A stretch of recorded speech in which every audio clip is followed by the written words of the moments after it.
एक छोटी चिड़िया लगन से एक प्राचीन पेड़ पर अपना घोंसला बनाती है, जो घने जंगल के पत्तों के बीच नए जीवन का आश्रय है।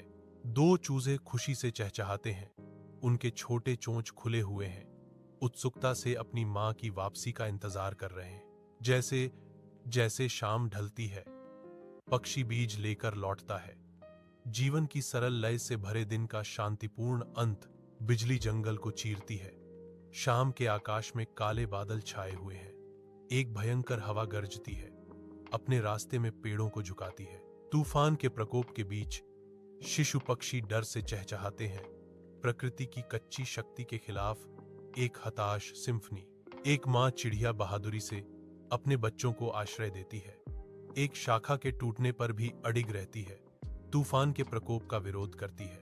जंगल में एक छोटी चिड़िया अपना घोंसला बनाती है, क्योंकि धूप चंदवा से छनकर आती है। एक शिकारी प्रकट होता है, धनुष खींचा हुआ, जैसे मां चिड़िया उसे अपने घोंसले से दूर ले जाती है। चिड़िया मां अपने चहचहाते बच्चों के पास लौटती है। वर्णन: वे अपनी मां से सीखते हैं कि सच्ची ताकत साहस और प्रेम में निहित है।